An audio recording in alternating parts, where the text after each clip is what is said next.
슈퍼맨과 배트맨 등 세계적으로 유명한 히어로들이 수없이 많지만 모두 실제로는 존재하지 않는 상상 속의 인물들인데요. 하지만 우리나라에는 세계적으로 유명하면서도 실존하는 영웅인 배 13척으로 외선 133척을 물리쳤던 이순신 장군이 있습니다. 이순신 장군은 수적 열세에도 불구하고 현명한 전략과 용맹함으로 우리나라를 지켜내었죠. 이후 이순신 장군은 우리나라 국민들이 가장 존경하는 위인 중 한 사람이 되었습니다. 우리나라 해군은 이순신 장군의 후예라는 자긍심을 가지고 있고 이순신 장군의 업적을 기리기 위해 동정복과 정모 등의 거북선 상징을 새기고 있기도 하죠. 이순신 장군의 업적은 기록이 남아있는 가까운 과거가 아니었다면 허구라고 치부될 정도로 대단한 만큼 외국에서도 이순신 장군을 제독이라 부르며 본받고 있는데요. 화물왕이라는 별칭을 가진 미육군 제837수송대대에서는 거북선을 부대마크로 사용해 화제가 되기도 했습니다. 해당 미군 부대에서는 이순신 장군은 전 세계 제독 중 가장 위대한 제독이다. 그는 한국 해군 혁신의 상징이다. 라고 존경심을 드러내며 1997년 부대가 만들어질 때부터 거북선을 부대마크로 사용해왔는데요. 부대마크의 거북선 도체는 한국이라는 한자가 적혀 있으며 꼬리 깃발에는 부산이라는 글자가 한글로 표기되어 있고 로고 아랫부분에는 대한민국의 부산항을 뜻하는 영어가 적혀 있다고 합니다. 또 미 해군연구소의 USA9 뉴스는 이순신 장군의 거북선을 세계 7대 명품 군함 중 하나로 선정하기도 했는데요. USA9 뉴스는 거북선에 대해 볼록한 덮개로 선체를 덮어 거북 등껍질과 비슷한 모양이었다며 선내 침투가 사실상 불가능했을 뿐 아니라 속도가 빠르고 기동성도 좋았다고 설명했죠. 이외에도 일부 국가의 해군사관학교에서는 한산도 대첩을 세계 4대 해전으로 가르치는 등 많은 외국인들이 우리나라의 이순신 장군을 존경하고 또 알리는 데 힘쓰고 있는데요. 그중에는 이순신 장군을 존경하다 못해 푹 빠져 있는 한 미국인도 있었습니다. 그는 이순신 장군의 업적을 알리기 위해 대서사실을 엮어내기도 했는데요. 그가 예기치 않게 위기를 겪을 땐 한국인들이 따뜻한 손길을 내밀어 화제가 되기도 했죠. 그러면 이순신 장군의 거북선에 관련된 국내외의 논란들과 이순신 장군을 알리기 위해 노력하다 위기를 겪은 미국인의 이야기를 자세히 알아보겠습니다. 거북선의 존재가 외국에 처음 알려진 것은 1882년 미국 선교사들에 의해서였습니다. 선교사 윌리엄 엘리엇 그리피스는 1882년에 은둔의 나라 한국이라는 책을 펴내면서 처음으로 거북선을 설명했고 금속으로 표면을 감쌌다라고 표현했죠. 이후 금속으로 표면을 감쌌다는 말은 철판을 둘렀다는 말로 전해지기 시작해 거북선은 철갑선이 되어버렸고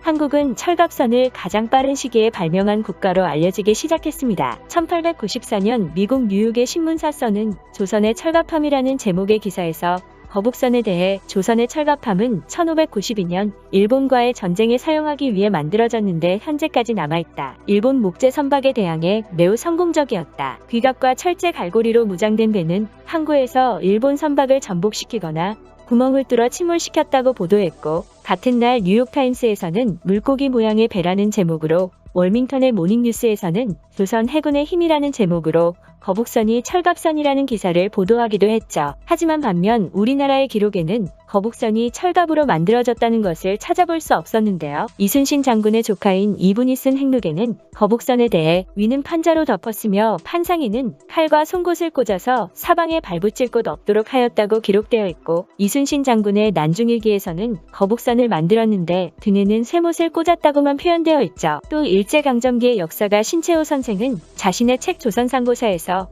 거북선이 최초의 철갑선이면 자랑스럽겠지만 철갑선이 아닌 걸 맞다고 할 수 없다라고 기술하기도 했는데요. 이로 인해 우리나라의 거북선이 철갑선인지 아니면 장갑선인지에 대한 논란이 생겨났습니다. 과거 우리나라에서는 거북선을 철갑선이라 배우고 가르쳐 왔지만 2000년대 이후부터는 우리나라 학계에서 거북선이 철갑선이 아닌 장갑선이라 결론을 내렸고 현재는 거북선은 판자에 쇠못 등을 꽂은 장갑선이라고 가르치고 있는데요. 서양인들이 판자에 쇠못이나 창 등이 빽빽이 꽂혀 있는 거북선의 모습을 보고 거북선을 거북 모양의 철갑선으로 묘사한 이후부터 거북선은 철갑선으로 기정사실화됐다는 것이고 외국인들뿐만 아니라 우리나라 역시 잘못 알고 있었다는 것이죠. 철갑선이 아니었다고 하더라도 이순신 장군과 거북선의 업적은 여전히 대단한데요. 이순신 장군에 완전히 매료되어 책까지 엮어내고 한국인들의 따뜻한 손길에 감동했던 한 미국인도 있습니다. 고등학생 때까지 태권도를 배우며 한국 문화를 동경해오던 미국인 올리콤파는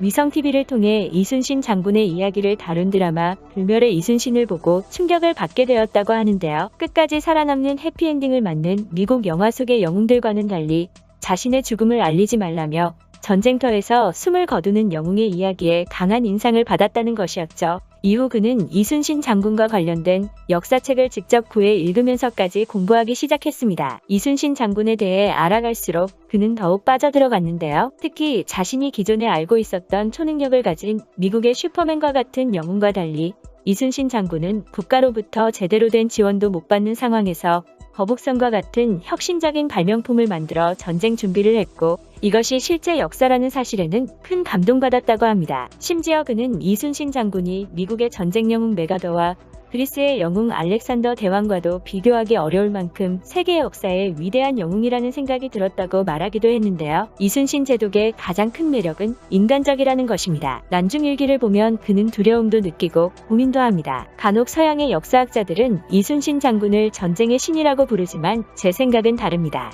그는 아주 인간적인 리더입니다. 만화 작가이던 그는 개인적인 흥미에서 그치지 않고 이순신 장군에 대한 이야기를 만화로 그려 전 세계인들에게 꿈과 영감을 줘야겠다는 결심을 하게 되는데요. 그는 본격적으로 한국의 역사학자와 교수를 찾아 자문을 얻었고, 이순신 장군의 친구였던 류성룡 선생의 후손을 만나는가 하면 이순신 장군이 해전을 치루었던 장소를 직접 방문하기 시작했습니다. 이후 그는 4년이 넘는 제작 기간을 통해 2009년에 이순신 장군에 대한 첫 번째 만화 시리즈를 출간하는 데 성공했는데요. 그의 책은 미국인들 사이에 인기를 끌어 불티나게 팔리기 시작했고, 14개 만화 관련 박람회에서 연달아 매진되었죠. 하지만 그에게도 위기가 닥쳐왔는데요. 후원자의 사정으로 재정 지원이 중단되면서 이순신 장군 작품을 그만둬야 할 지경에 이른 것이었습니다. 그는 마지막 희망으로 후원금 모금 사이트에 자신이 제작 중인 이순신 장군 작품에 대한 소개를 하고 현재 처해 있는 어려움을 털어놓는 동시에 자신의 팬들과 미국 내 한인들에게 도움을 요청했는데요. 그는 얼마 되지 않아 놀랄 수밖에 없었습니다.